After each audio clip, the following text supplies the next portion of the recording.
Hey guys, this video is regarding to trigonometry basic, जो कि class 10 से related है। क्लास 10 में जितना भी ट्रिग्नोमेट्री है, मतलब क्लास 10 से ही ट्रिग्नोमेट्री की स्टार्टिंग होती है, तो उसको आज हम क्लियर करेंगे जितना भी क्लास 10 के अंदर ट्रिग्नोमेट्री है। ठीक है, तो ये वाले सीरीज होगी जीरो टू हीरो, मतलब इसमें किसी को भी कुछ भी नहीं आता है, तो वो भी इसमें सब कुछ अपना क्लियर कर पाएगा।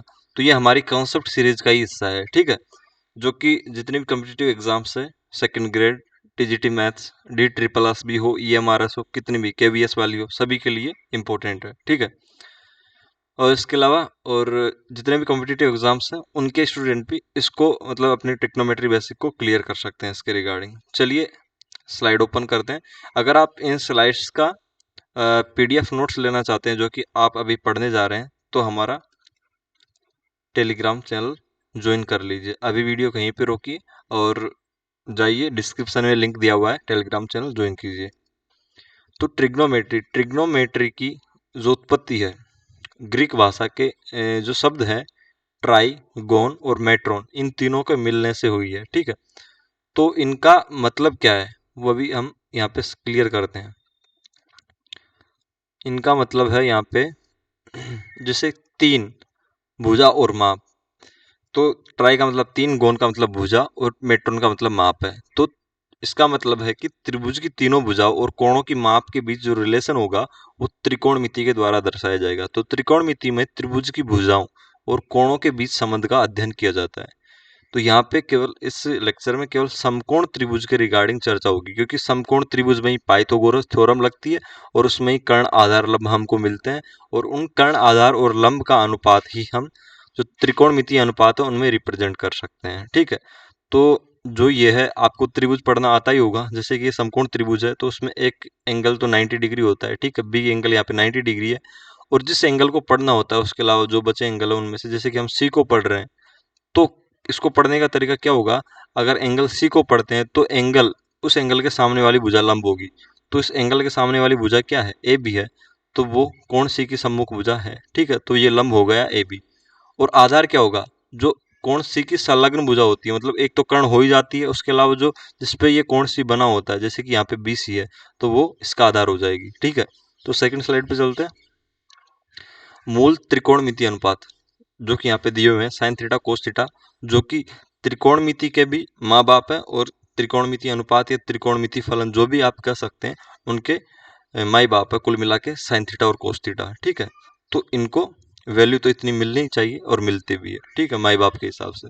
और व्युत्पन्न त्रिकोणमिति अनुपात मतलब साइन थीटा और कोस थीटा से जो पैदा हुए हैं वो है tan theta, cot theta, sec theta और कोसेक थीटा।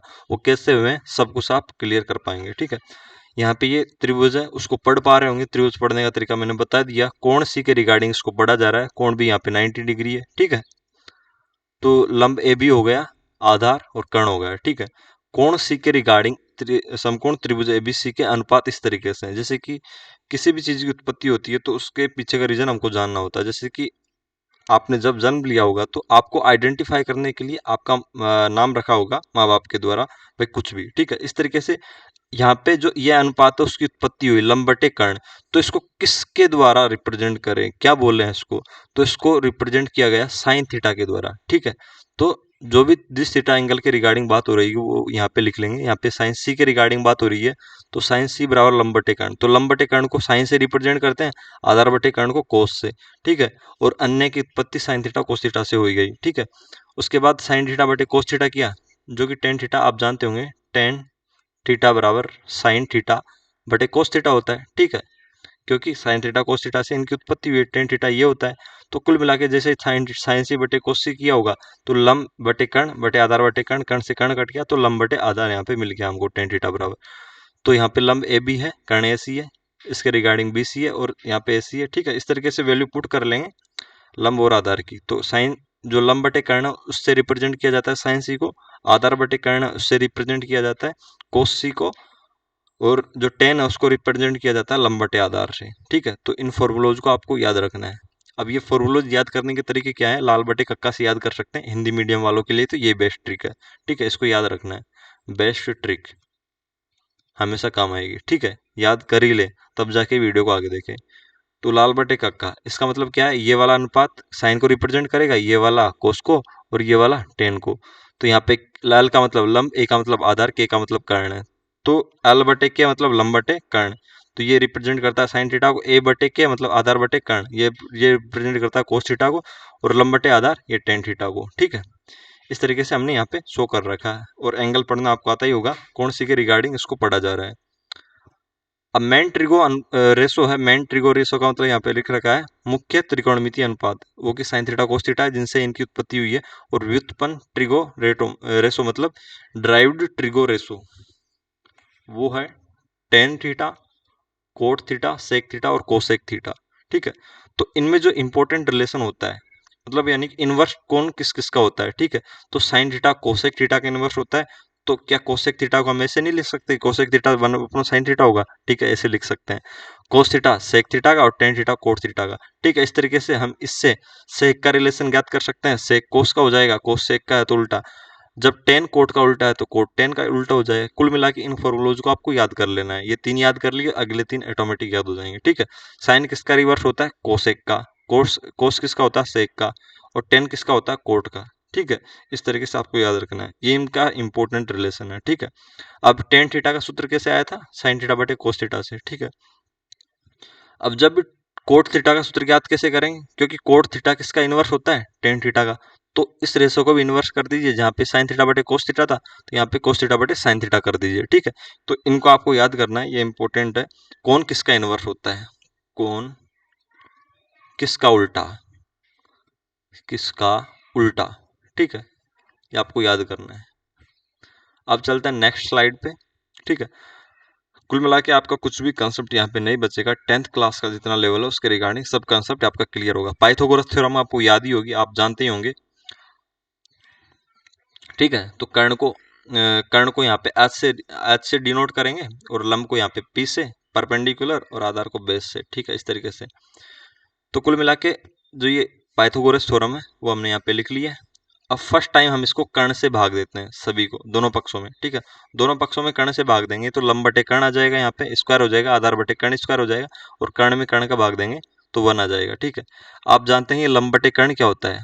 ठीक है, अभी हमने देखा था यहाँ पे लंब बटे कर्ण। ठीक है, लंब बटे कर्ण साइन थीटा, आधार बटे कर्ण कोस थीटा, लंब बटे आधार टेन थीटा होता है। ठीक है, तो इस तरीके से लंब बटे कर्ण की वैल्यू पुट करेंगे साइन थीटा, और आधार बटे कर्ण की कोस थीटा, तो ये sine square theta plus cos square theta बराबर 1। यहाँ से इस तरीके से हम प्राप्त करते हैं, इसको हम जानते ही होंगे, लेकिन कैसे आया वो आज आप जान चुके होंगे। ठीक है, अब चलते हैं सेकंड जो क्या नाम है, वापस से लंब स्क्वायर प्लस आधार स्क्वायर बराबर कर्ण स्क्वायर, पाइथागोरस वापस से लिखते हैं थ्योरम।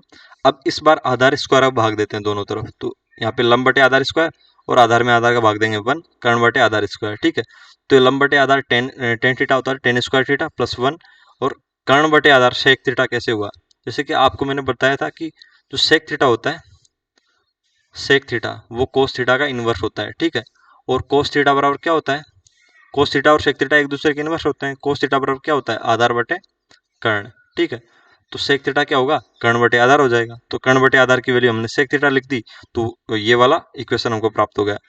अब इसी इक्वेशन में वापस से यहाँ पे आधार का भाग दिया था, यहाँ पे लंब का भाग देते हैं, तो इसमें यहाँ पे लंब का भाग देंगे तो यहाँ पे 1 आ जाएगा, यहाँ पे आधार में लंब का भाग देंगे, आधार बटे लंब स्क्वायर, कर्ण में कर्ण बटे लंब स्क्वायर। ठीक है, तो यहाँ पे 1 प्लस आधार बटे लंब, लंब बटे आधार टेन थीटा होता है, और कोट थीटा टेन थीटा का इनवर्स होता है। ठीक है, उल्टा होता है, तो ये आधार बटे लंब हो जाएगा वो कोट थीटा। ठीक है, इस तरीके से। और साइन थीटा का उल्टा कोसेक थीटा होता है, तो साइन थीटा का उल्टा कोसेक थीटा होगा, तो साइन थीटा बराबर लंब बटे कर्ण होता है, यहाँ पे कर्ण बटे लंब है, तो क्या हुआ इसका वैल्यू, कोसेक थीटा हुआ, तो आप कोसेक थीटा लिख सकते हैं। ठीक है, तो इस तरीके से तीनों जो सर्व समीकाएं हैं, सर्व समीकाएं क्या होती है, जो कि जिनमें मतलब दोनों तरफ कुछ भी वैल्यू रखें, जैसे कि थीटा की कुछ भी वैल्यू रखें, यहाँ पे दोनों पक्ष बराबर होंगे, यहाँ पे भी थीटा की कुछ भी वैल्यू रखें, दोनों पक्ष बराबर होंगे, तो सर्व समीकाएं वो होती है कि जो कि थीटा या जो भी चर मान है उसके सभी मानों के लिए मतलब दोनों पक्ष बराबर होते हैं। ऐसे नहीं है उसके पर्टिकुलर एक दो मान के लिए और तीसरे मान के लिए नहीं है, वो समीकरण हो जाएगी। ठीक है, लेकिन अगर थीटा के सभी मानों के लिए ये चीज बराबर है, मतलब यानी ये चीज प्रूव हो रही है, तो सर्व समीका होगी, और थीटा के कुछ ही मानों के लिए ये चीज प्रूव हो रही है तो वो समीकरण होगी। ठीक है, तो इंपॉर्टेंट है, इनको याद कर ही लेना है। ठीक है, चलते हैं नेक्स्ट स्लाइड पे।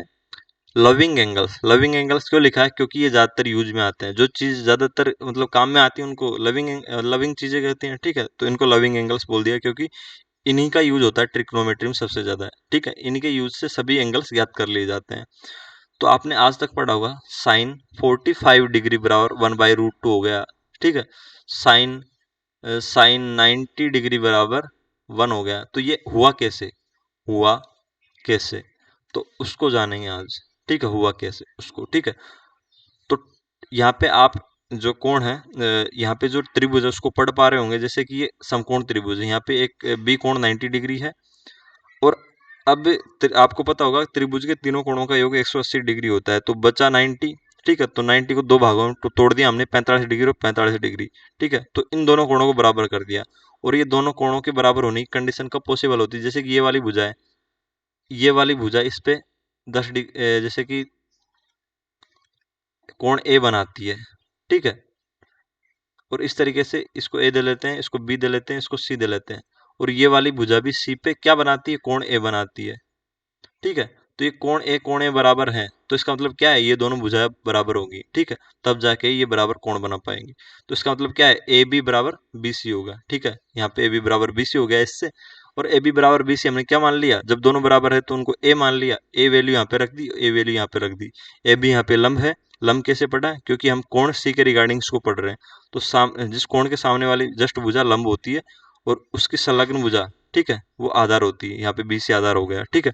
पाइथागोरस थ्योरम लगाते हैं, ए सी स्क्वायर बराबर A B square plus B C square. A C square का मान हमको ज्ञात करना है, ठीक है, ए सी का मान हमको पता नहीं है, ठीक है। तो यहाँ पे ए और ए वैल्यू पुट करते हैं, क्योंकि अभी तक तो हमको यही पता थी ए और ए। तो A square plus A square, ठीक है, बराबर 2a² हो गया। उसके बाद अंडर रूट लेंगे, अंडर रूट 2a हो जाएगा ए सी बराबर, ठीक है। तो ए सी का मान हमको अंडर रूट 2a मिल गया। अब ए बी बी सी और ए सी का मान मिल गया, तो हम अनुपात भी याद कर सकते हैं। लंब बटे कर्ण किसको कहते हैं? साइन थीटा को। यहाँ पे थीटा किसके रिगार्डिंग बात हो रही है? ए के करों ऊंचाई सी के, थीटा 45 डिग्री है, ठीक है। तो यहाँ पे साइन 45 डिग्री सी के रिगार्डिंग बात कर ले रहे हैं, ठीक है। ए के रिगार्डिंग बात करेंगे तो भी वही सेम वैल्यू प्राप्त होगी, ठीक है, क्योंकि यहाँ पे चीजें समान मिलेगी अपन को।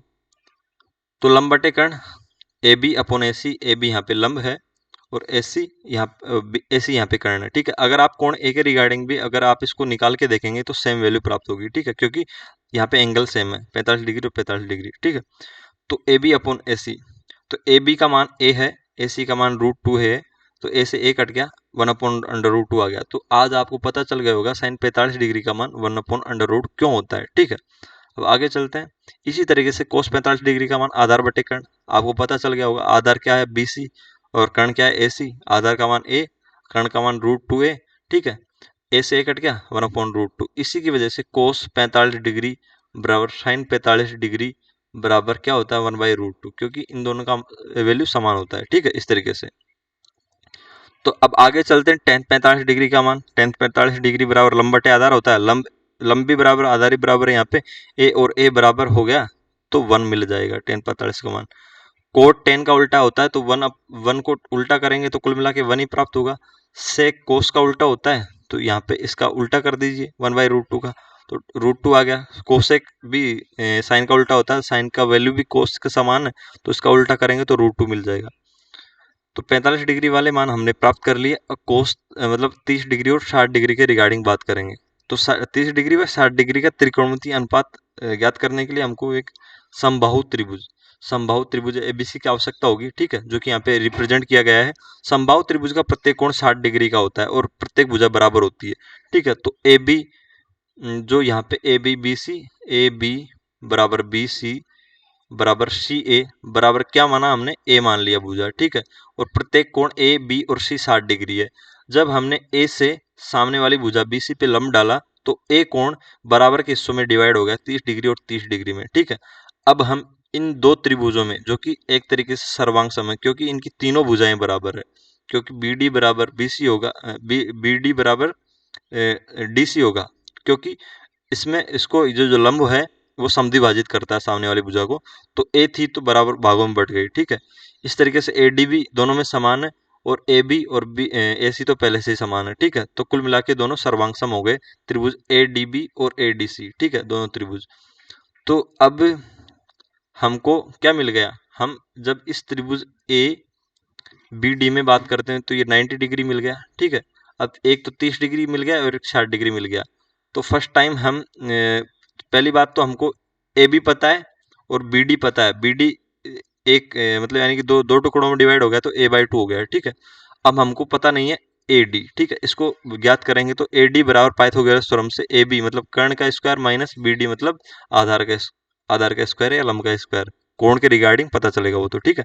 तो ए बी बराबर ए है तो A square minus A B D बराबर ए बाई टू है, बी डी बराबर ए बाई टू है, ठीक है। तो बी डी का स्क्वायर होगा ए स्क्वायर बाई फोर, तो 3a² बाई फोर आ गया। ए डी का जब ए डी निकालेंगे अंडर रूट होगा तो रूट 3/2 आ जाएगा, ठीक है, ये वाली ए डी की वैल्यू। अब एंगल 30 के रिगार्डिंग बात करेंगे तो एंगल 30 के रिगार्डिंग बात करेंगे तो सामने वाली भुजा लंब होगी तो यहाँ पे बी डी लंब होगी, ठीक है। और ये ए डी यहाँ पे आधार होगी, ठीक है, इस तरीके से। तो लंब बटे कर्ण साइन 30 डिग्री, ठीक है। तो बी डी, क्योंकि बी डी लंब है यहाँ पे और ए बी यहाँ पे यहाँ पे कर्ण है, ठीक है। तो बी डी बराबर ए बाई टू हमको पता है और ए बी हमको पहले से पता ए है। तो ए बाई टू में जब ए का भाग देंगे, ठीक है, तो ये वाली प्रॉपर्टी होती है कि ए बाई टू मतलब यानी कि ये वाला अब उल्टा होगा, कुल मिला के 1/a हो जाएगा, ठीक है। तो मल्टीप्लाई होके इस तरीके से ये वाली प्रॉपर्टी होती है कैलकुलेशन की, जो कि आपको आती होंगी। तो ए से ए कट गया, 1/2 मिल गया, साइन 30 बराबर कोस 30 बराबर आधार बटे कर्ण, आधार ए डी अपॉन कर्ण ए बी, ठीक है। आप यहाँ पे ट्राइंगल में देखते जाइए जो कि मैं बोल रहा हूँ। अब ए डी बराबर हमको ज्ञात हुआ था √3a/2 इंटू ए बी बराबर हमको पहले से पता ही है, ठीक है। तो कुल मिला के ए से ए कट गया, √3/2 हमको प्राप्त हो गया। टेन 30 बराबर लंब बटे आधार होता है, लंब बी डी है, ए डी आधार है, ठीक है। इस तरीके से वैल्यू पुट करेंगे तो हमको ए से ए कटने के बाद 2 से 2 कटने के बाद 1/√3 प्राप्त हो गया टेन थीटा, टेन 30 डिग्री। अब इनका इन्वर्स करते हुए कोस थीटा है सब मतलब cos theta sec theta cot theta का मान ज्ञात कर लेंगे। जैसे कोसेक थीटा साइन थीटा का उल्टा होता है, तो साइन साइन 30 डिग्री बराबर 1/2 आया था तो इसका उल्टा करेंगे तो 2 हो जाएगा यहाँ पे, ठीक है। सेक 30 बराबर किसका उल्टा होता है, कोस का। कोस 30 बराबर क्या था, √3/2 था, ठीक है। तो इसका उल्टा हो जाएगा 2/√3। कोट 30 बराबर क्या है, √3 है, तो टेन 30 बराबर 1/√3 था, तो कोट 30 बराबर √3 हमको मिल गया।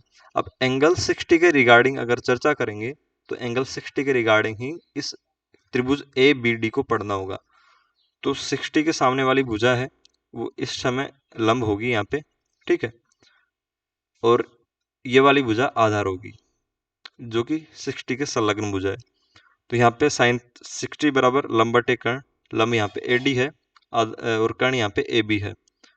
तो ए डी की वैल्यू √3a/2 यहाँ पे पुट की है। उसके बाद ए बी से भाग देने पे ए बी बराबर ए है तो ये वाली प्रॉपर्टी लग जाएगी, इनवर्स में व्युत्क्रम से गुणा हो जाएगा, ठीक है। तो ए से ए कटेगा तो √3/2 हमको ये वैल्यू प्राप्त हो जाएगी, ठीक है। कोस 60 बराबर आधार बटे कर्ण, वो वाला फॉर्मूला लगाने के बाद B D upon A B, value put करने पे 1/2 आपको इसका आंसर मिलेगा। उसके बाद टेन 60 बराबर लंब बटे आधार, लंब यहाँ पे ए डी है, आधार यहाँ पे बी डी है, ठीक है। तो ए डी और बी डी की वैल्यू पुट करेंगे तो √3 आपको वैल्यू मिलेगी। अब कोसेक 60 का मान ज्ञात करने के लिए साइन का उल्टा कर दीजिए, क्योंकि ये इनवर्स होते हैं एक दूसरे के, तो 2/√3 मिल गया। सेक 60 का मान कोस का उल्टा कर दीजिए, 2 मिल गया। उसके बाद कोट 60 का मान 1/√3 टेन का इनवर्स करने से मिल गया। अब 0 डिग्री और 90 डिग्री के रिगार्डिंग चर्चा करते हैं, ठीक है। 30 डिग्री 60 डिग्री और 45 डिग्री के मान हम ज्ञात कर चुके हैं। अब 0 डिग्री और 90 डिग्री के रिगार्डिंग चर्चा करेंगे। ये वाला कंसेप्ट बिल्कुल समझने का है। तो यहाँ पे देखिए, यहाँ पे किस कोण के रिगार्डिंग चर्चा कर रहे हैं हम, यहाँ पे कोण ए के रिगार्डिंग चर्चा कर रहे हैं, ठीक है। और यहाँ पे ये 90 डिग्री है। कोण ए के रिगार्डिंग चर्चा करेंगे तो इसमें कोण ए बराबर थीटा है, ठीक है। अब कुल मिला के थीटा बराबर 0 होगा तब जाके ही हम इसके रिगार्डिंग मान निकाल पाएंगे। तो थीटा बराबर 0 कैसे कैसे होगा, आप इन जो आकृति है यहाँ पे देखते जाइए। यहाँ पे जैसे कोण ए को कम किया जा रहा है, कोण ए को कम किया जा रहा है तो जो यहाँ पे ये वाली BC वाली लेंथ है वो कम होती जाएगी। जैसे कि इसको घटा दिया कोण ए को, फिर यहाँ पे और घटा दिया तो BC और कम होता जाएगा। ठीक है, जैसे जैसे कोण ए बराबर 0 के नजदीक आता जा रहा है, ठीक है, 0 के नजदीक आता जा रहा है, तो कोण जो ये C है, C बिंदु B के नजदीक आता जा रहा है, मतलब BC की लेंथ घटती जा रही है, यहाँ पे और कम हो गया। और एक समय ऐसा आएगा कि AC बराबर, जो ये AC है वो AB के बराबर हो जाएगा, मतलब जो AC है वो AB को ओवरलैप कर देगा, यहाँ पे AB बराबर AC हो गया। तो इस समय क्या हुआ, इस समय क्या हुआ, जो BC है, जो BC है ये वाली लेंथ, तो ये कुल मिला के BC बराबर 0 हो गया। ठीक है, BC बराबर 0 हो गया। तो यहाँ पे क्या देख पा रहे हैं, यहाँ पे जो ये थीटा था, तो BC बराबर यहाँ पे क्या था, BC बराबर यहाँ पे लंब था। ठीक है, ये लंब था क्योंकि थीटा के सामने वाली भुजा लंब, और ये आधार था। ठीक है, तो कुल मिला के अब साइन थीटा ज्ञात करेंगे, तो साइन थीटा की वैल्यू होगी साइन थीटा बराबर साइन 0 ज्ञात करेंगे। ठीक है, साइन 0 डिग्री बराबर साइन थीटा बराबर क्या होता है, लंब बटे कर्ण। ठीक है, यहाँ पर जो क्या नाम है, लंब है वो क्या है, BC है, और कर्ण क्या है, AC है। ठीक है, जब थीटा बराबर 0 होगा, जब थीटा बराबर 0 होगा, ठीक है, यहाँ पे लिख देते हैं, जब थीटा बराबर 0 होगा, ठीक है,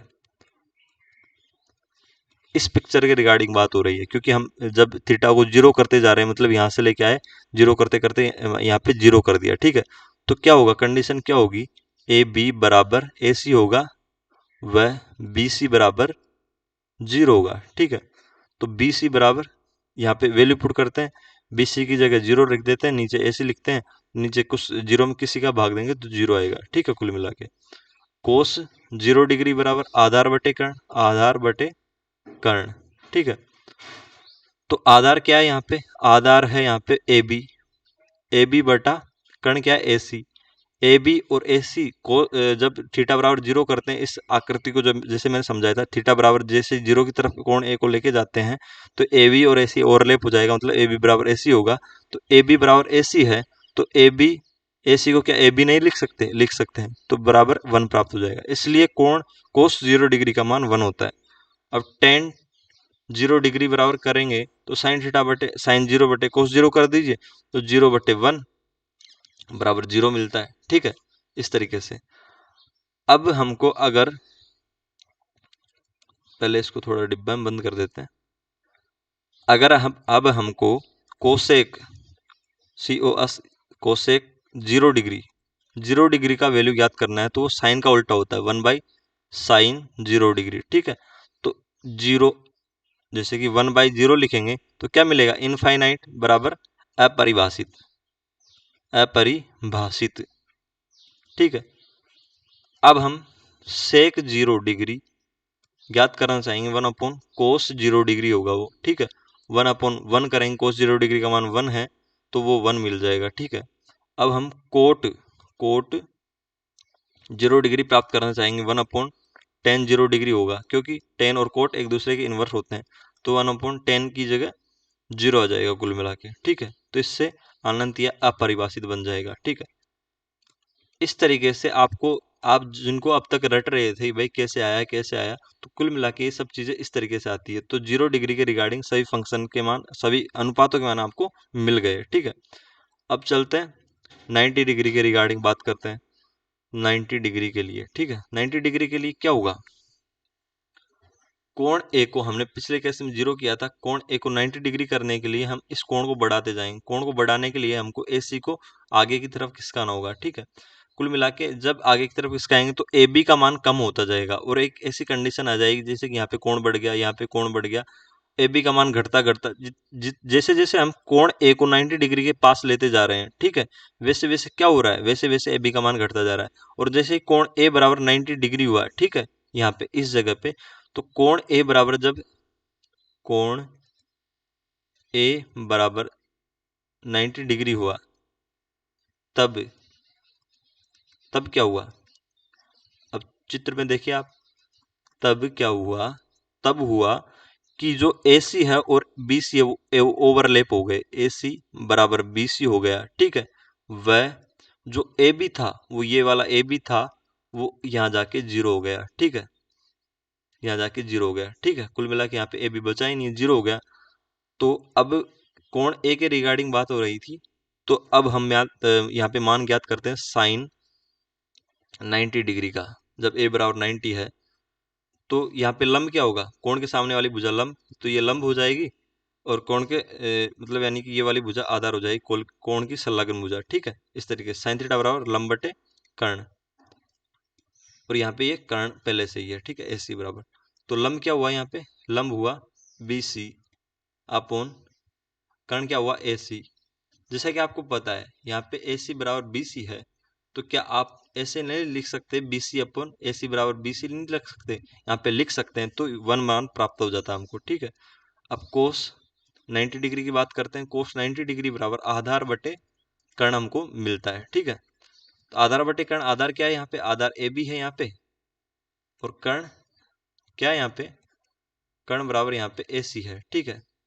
तो ए बी बराबर ए सी, तो ए बी का मान जीरो है यहाँ से, ठीक है। तो अपॉन ए सी लिखेंगे तो क्या मान प्राप्त होगा, जीरो ही मान प्राप्त होगा। इसी की वजह से कोस 90 का मान जीरो होता है। अब टेन 90 आप लंब बटे आधार से भी ज्ञात कर सकते हैं, और साइन 90 बटे कोस 90 से भी ज्ञात कर सकते हैं, लंब बटे आधार, ठीक है। लंब क्या है यहाँ पे, लंब है यहाँ पे बी सी, ठीक है, बी सी बटे आधार क्या है यहाँ पे ए बी, ठीक है। तो बी सी बराबर ए सी, बी सी बराबर क्या है यहाँ पे ए सी है, ए सी है, ठीक है। इस तरीके से बी सी को हमने लिखा, और ए बी का मान हमने यहाँ से पुट कर दिया जीरो। तो जब जीरो नीचे आता है किसी के, तो कुल मिला के वो चीज क्या बन जाती है, अनंत बन जाती है, जिसको कि अपरिभाषित कहते हैं, ठीक है। कुल मिला के सीधा इसको अनंत नहीं लिखिएगा, अनंत थोड़ी अलग चीज हो जाती है, अपरिभाषित। अपरिभाषित क्यों लिखा गया जाता है इसको, क्योंकि आज तक इसका कोई वैल्यू ज्ञात नहीं कर पाया, ठीक है। तो जो चीज का वैल्यू ज्ञात नहीं कर पाया तो वो परिभाषित नहीं होगी, और जिस चीज की कोई परिभाषा नहीं है उसको अपरिभाषित लिखते हैं। अपरिभाषित का मतलब कोई विशेष चीज नहीं है, अपरिभाषित का मतलब होता है कि पता नहीं हमको क्या होगा इसका, ठीक है, क्योंकि आज तक कोई पता नहीं लगा पाया।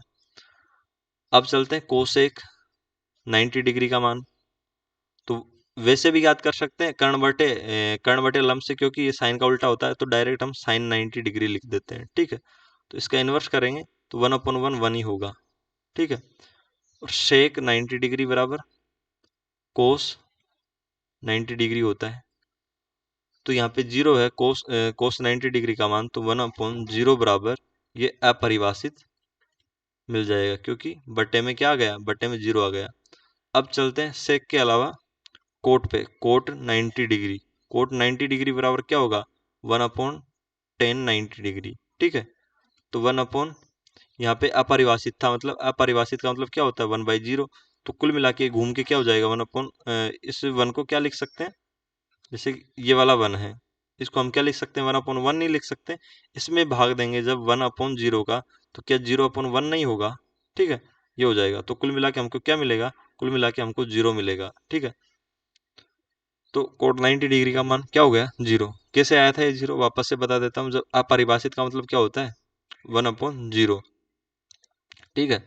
तो यहाँ पे जो वन था उसमें अपरिभाषित का भाग दिया, तो वन में अपरिभाषित का भाग देंगे तो क्या होगा, 1/0। ये उल्टा घूम के आएगा यहाँ पे, 1 × 0/1, तो मल्टीप्लाई होके जीरो हो जाएगा, ठीक, इस तरीके से किया था। कुल मिला के कभी भी आपको ऐसे दिख जाए 1/ अपरिभाषित आ रहा है, ठीक है, तो वो जीरो हो जाएगा, जो कि मैंने अभी आपको बताया कैसे होगा। तो इस तरीके से हमने 0 डिग्री और 90 डिग्री के मान निकाले, और जितने भी लविंग एंगल्स थे, मतलब 0, 30, 45, 60 और 90, सभी के लिए मान निकाले, जिसको कि आज तक आप रटते आ रहे थे सारणी के थ्रू, उसका क्लियरिफिकेशन कर दिया। अब आती है सारणी, ठीक है। तो ये वाली सारणी सभी को याद होनी चाहिए, क्योंकि ये वाली सारणी सभी के लिए इंपॉर्टेंट है, और ये याद होनी ही चाहिए। याद करने का थोड़ा शॉर्टकट बता देते हैं, जैसे साइन 0 डिग्री का मान जीरो, कोस 30 का मान 1/2, 45 का मान 1/√2, और 60 का मान √3/2, और 90 का मान 1। जो कि हमने अभी याद किया था थोड़ी देर पहले।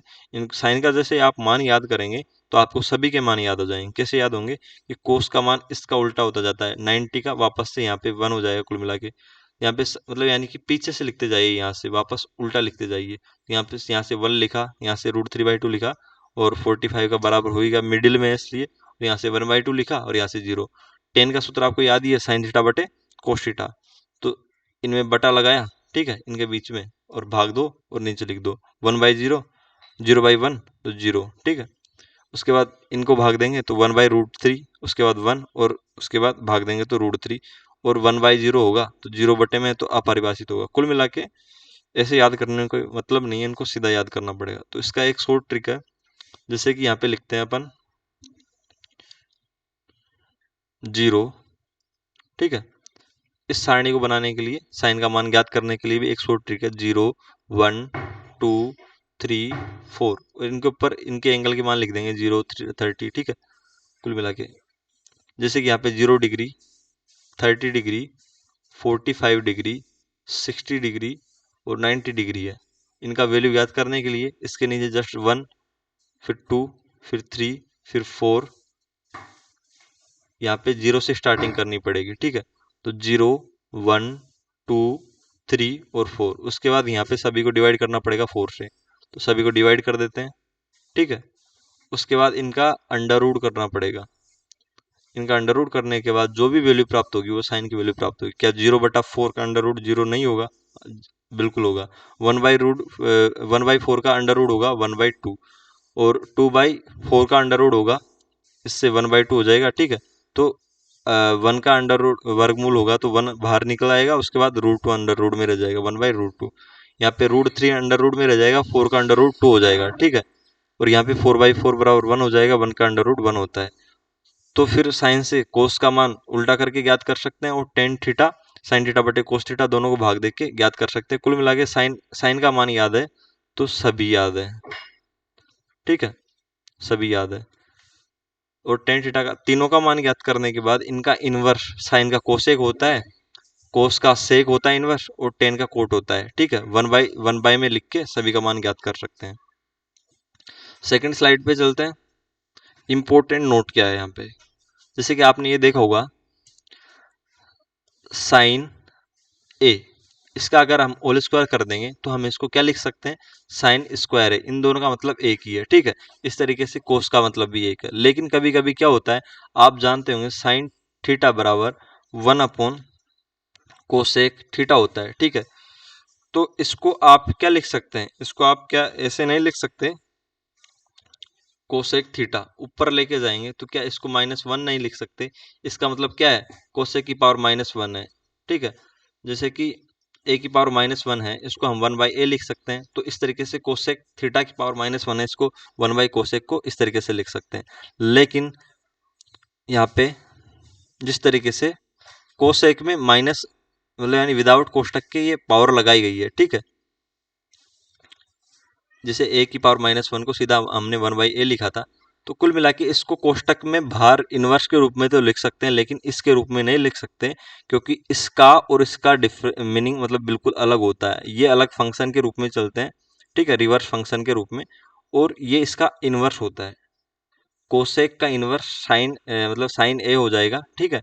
ये इनवर्स को रिप्रेजेंट करता है। लेकिन यहाँ पे जो जैसे ये -1 यहाँ पे इस तरीके से पावर के रूप में लग जाएगा। यहाँ पे इसको इसलिए डिनोट किया है क्योंकि यहाँ पे जैसे ये कोष्टक के बाहर ये स्क्वायर लगा हुआ था, तो इसको यहाँ पे पावर के रूप में लिख सकते थे, ठीक है।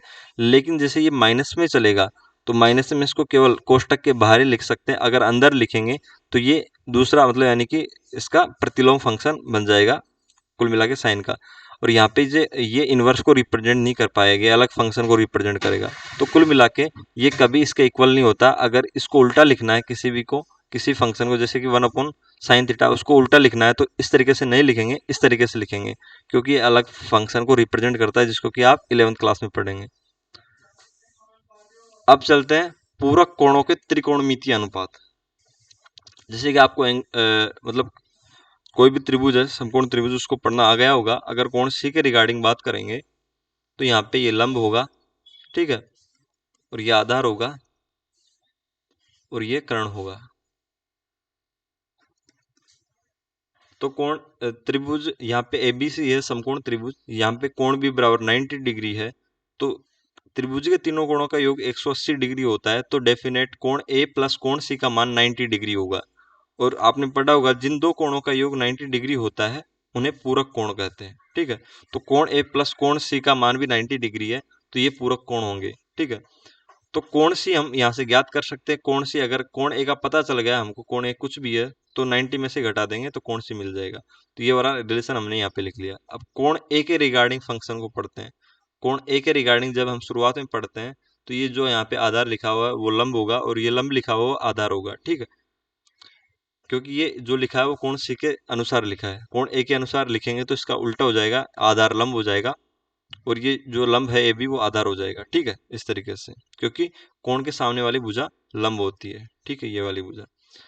अब कोण ए के रिगार्डिंग पढ़ते हैं तो कोण ए बराबर लंब बटे में कर्ण, तो लंब बीसी हो गया, ठीक है, और एसी कर्ण हो गया। इस तरीके से कोण कोस ए और टेन ए, कोट ए और शेक ए का मान लिख लेते हैं, ठीक है। जैसा कि आपको पहले से पता होगा इनको कैसे लिखना है। कोट टेन का इनवर्स होता है, मतलब यानी उल्टा होता है, तो B C upon A B को A B upon B, sec cos का होता है उल्टा, तो ए सी अपॉन ए बी यहाँ पे लिख लिया। और जो साइन थीटा है, साइन होता है वो कोसेक का इनवर्स होता है, एक दूसरे के इनवर्स होते हैं, तो बी सी अपॉन ए सी को ए सी अपॉन बी सी लिखेंगे, किसमें, कोसेक थीटा में, जैसे कि यहाँ पे लिख लिया, ठीक है। ये तो हो गया एंगल ए के रिगार्डिंग बात, ठीक है। अब करते हैं एंगल सी के रिगार्डिंग बात। एंगल सी के रिगार्डिंग सेम चलेगा जैसा कि हमने आधार लिख रखा है, क्योंकि हमने एंगल सी के रिगार्डिंग लिखा है ये आधार लंब कर्ण। तो एंगल सी के रिगार्डिंग बात करेंगे तो एंगल सी को क्या हम 90 माइनस ए नहीं लिख सकते? जी हाँ, लिख सकते हैं, क्योंकि ये पूरक कोण हमने यहाँ से ज्ञात किया था 90 माइनस ए, ठीक है। तो हमने एंगल से लिखने की बजाय इसको 90 माइनस ए से रिप्रेजेंट कर दिया, 90 माइनस कोण ए से रिप्रेजेंट कर दिया, ठीक है। यहाँ पे ये वाला कोण के सामने वाली भुजा लंब हो जाएगी, ठीक है, और ये वाली भुजा आधार हो जाएगी, आधार हो जाएगी, ठीक है। तो साइन 90 माइनस ए या कोण साइन सी बराबर क्या होगा, लंब बटे कर्ण, ठीक है। तो लंब यहाँ पे ए बी है, कर्ण ए सी है। इस तरीके से यहाँ पे ये फंक्शन लिख लिया, कुल मिला के आप इनको लिखना जान चुके होंगे। तो ये हो गया मतलब कोण सी के रिगार्डिंग। अब हम जो ये इक्वेशन हमने लिख रखा है ए और बी, उसकी कल्पना तुलना करते हैं। जैसे कि यहाँ पे जाते हैं, sine 90 minus A B upon A C किसके बराबर है, ए बी अपॉन ए सी किस फंक्शन लिखा हुआ है, तो अपन जाते हैं, तो ए बी अपॉन ए सी कोस ए में लिखा हुआ है, ए बी अपॉन ए सी। जब A B upon A C, A B upon A C बराबर है, ये कोस ए की वैल्यू है और यहाँ पे साइन 90 माइनस ए की वैल्यू है। जब दोनों वैल्यू बराबर है तो क्या हम ये नहीं लिख सकते साइन 90 माइनस ए बराबर कोस ए? जी हाँ, लिख सकते हैं, क्योंकि दोनों की वैल्यू बराबर ए बी अपॉन ए सी और ए बी अपॉन ए सी, ठीक है। इस तरीके से हमको क्या रिजल्ट क्या मिला, साइन 90 माइनस ए बराबर कोस ए होता है। इस तरीके से हम अगर आगे कंपेयर करते जाएंगे, आप कंपेयर करना, तो कोस 90 माइनस ए बराबर साइन ए मिलता है। कोस 90 माइनस ए यहाँ से देख लेते हैं, cos 90 minus A B C upon A C है, तो यहाँ पे कोस 90 माइनस ए साइन ए बराबर B C upon A C है, तो कोस 90 माइनस ए और साइन ए की वैल्यू बराबर है, तो कोस 90 माइनस ए बराबर साइन ए। तो कुल मिला के इनवर्स में तो साइन कोसेक का इनवर्स अलग होता है, ठीक है, लेकिन जब ये फलन मतलब यानी कि 90 माइनस से कुल मिला के जब चेंज होंगे एक दूसरे में, तो साइन कोस में चेंज होता है और कोस साइन में, ठीक है, चेंज यहाँ पे अलग से लिख देते हैं, चेंज चेंज होगा किस में, साइन थीटा टेन थीटा, ठीक है, और यहाँ पे सेक थीटा लिख देते हैं, ठीक है। इसके रिगार्डिंग लिखते हैं सेक थीटा। तो साइन होगा, ये एक दूसरे में चेंज होंगे, साइन और कोस थीटा, टेन थीटा और कोट थीटा एक दूसरे में चेंज होंगे, ठीक है, कोट थीटा टेन में, टेन कोट में, सेक थीटा और कोसेक थीटा एक दूसरे में चेंज होंगे, ठीक है। लेकिन इनवर्स वाला सिस्टम अलग है, इनवर्स में साइन कोसेक का इनवर्स होता है, ठीक है, कोस सेक का होता है और टेन कोट का होता है, ठीक है, इस तरीके से। लेकिन जब चेंज होंगे फलन, मतलब आपस में एक दूसरे में त्रिकोणमितीय अनुपात चेंज होंगे एंगल्स में, तो साइन कोस में चेंज होगा, कोस साइन में होगा, टेन कोट में होगा, कोट टेन में होगा, सेक कोसेक में होगा, कोसेक सेक में होगा। तो यहाँ पे यही दिखाया गया है, साइन 90 माइनस से बराबर कोस से मिलता है। इन रिजल्ट की कंपैरिजन करने से कोस 90 माइनस से साइन ए मिलता है, ten 90 minus A cot A मिलता है, कोट 90 माइनस से टेन ए मिलता है, मतलब कोट 90 माइनस से लिखेंगे तो एंगल वही रहेगा, टेन में चेंज होएगा। ठीक है, इस तरीके से कोसेक सेक में चेंज होता है, तो कोसेक 90 माइनस से सेक थीटा मतलब सेक ए, सेक 90 माइनस से कोसेक ए। ठीक है, इससे क्या रिजल्ट निकल के सामने आता है, इससे हमको ये रिजल्ट मिलता है कि साइन 90 माइनस थीटा, थीटा की जगह कुछ भी वैल्यू हो सकती है लेकिन 90 से छोटा होना चाहिए। थीटा या तो 90 के बराबर हो या 90 से छोटा हो। ठीक है, तो 90 माइनस थीटा बराबर कोस थीटा, और कोस 90 माइनस थीटा बराबर साइन थीटा, साइन कोस में चेंज होगा, कोस साइन में। ठीक है, टेन 90 माइनस थीटा बराबर, जब चेंज होने की बारी आती है 90 माइनस हो चाहे कोई सा दूसरा वाला एंगल हो, ठीक है, जब चेंज होगा उसकी आगे बात करेंगे किस किस में चेंज होता है, लेकिन यहाँ पे केवल 90 वाला फंक्शन काम करेगा, क्योंकि जो त्रिभुज होता है उसमें केवल ये तो 90 बन जाता है और ये दोनों कोण 90 में 90, जैसे कि यहाँ पे 90 के रिगार्डिंग 180 के रिगार्डिंग क्यों नहीं बात कर रहे, क्योंकि जो समकोण त्रिभुज है उसके रिगार्डिंग इस पूरे चैप्टर में चर्चा होगी, तो ये तो 90 हो ही जाता है, और जो दोनों कोण बचे होते हैं उसके रिगार्डिंग अनुपातों की चर्चा होती है, जो हर हाल में न्यून कोण होते हैं, 90 से छोटे होते हैं, इसलिए 90 माइनस थीटा की यहाँ पे बात होती है। तो साइन 90 माइनस थीटा जो चेंज होगा कोस थीटा में, कोस 90 माइनस थीटा साइन थीटा में, टेन कोट में और कोट टेन में, एक दूसरे में, सेक कोसेक में, कोसेक सेक में। तो क्या ये 90 माइनस थीटा एक थीटा वाला ये तो हो गया कि भाई 90 से छोटा हो, क्या ये वाला उस पर भी काम करेगा, किस पे, 0 और 90 पे। तो अब आगे बात करेंगे उसके रिगार्डिंग। तो पूरक कोण का जो मेन कंसेप्ट निकला है वो क्या मिला है हमको, जहाँ पे थीटा लिखा हो, जो जैसे कि साइन, पहले तो ये याद रखना है साइन कोस में, ठीक है, और कोट टेन में, ठीक है, टेन थीटा में, और सेक किस में, सेक कोसेक में। ठीक है, पहले तो ये याद रखना है। ठीक है, उसके बाद इसको याद रखना है कि जहाँ पे थीटा दिख जाए वहाँ पे साइन 90 माइनस थीटा करना है।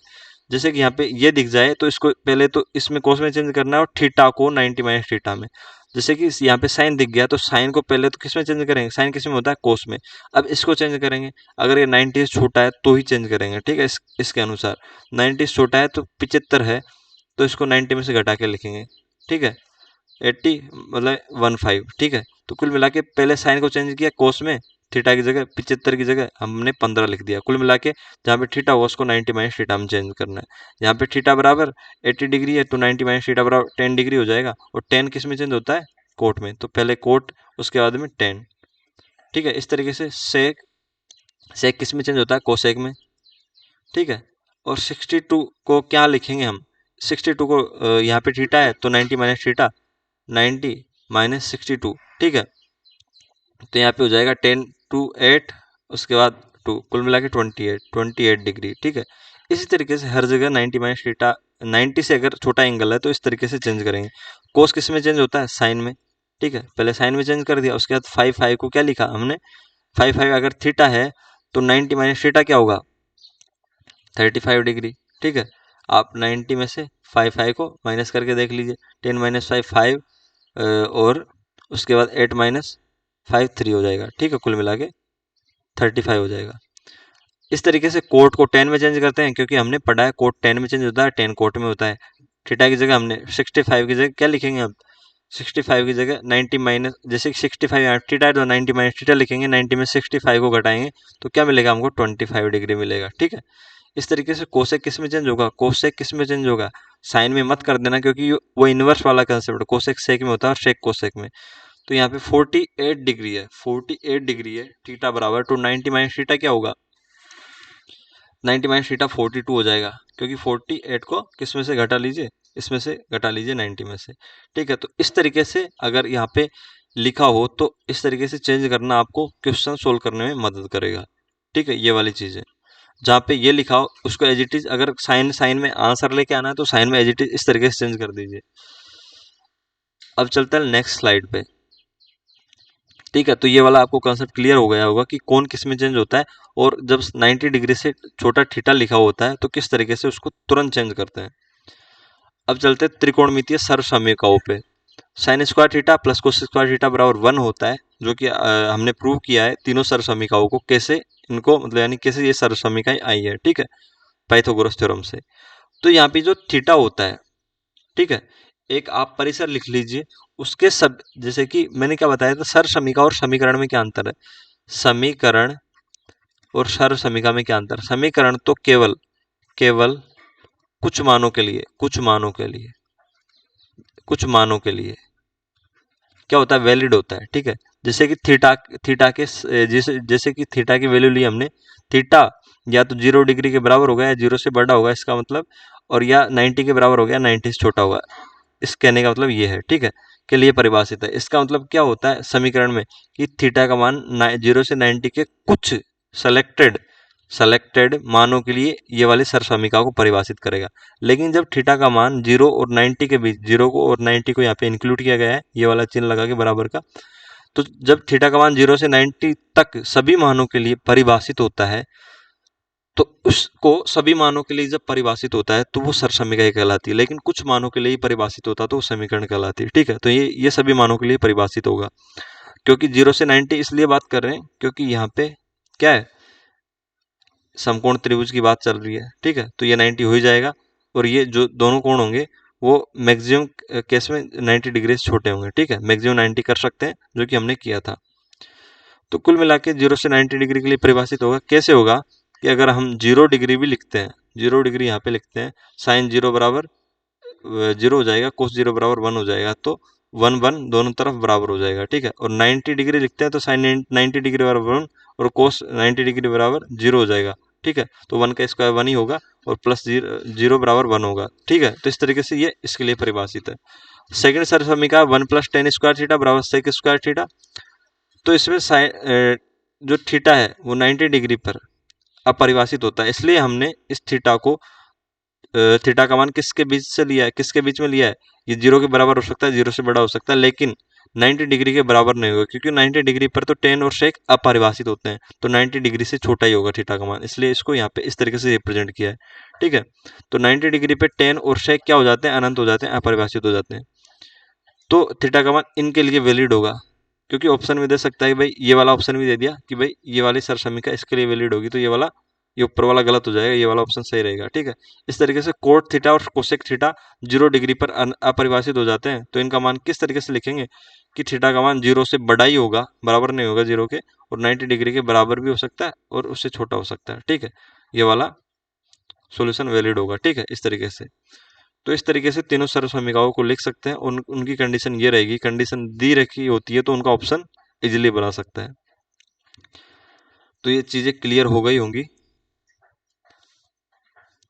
ठीक है,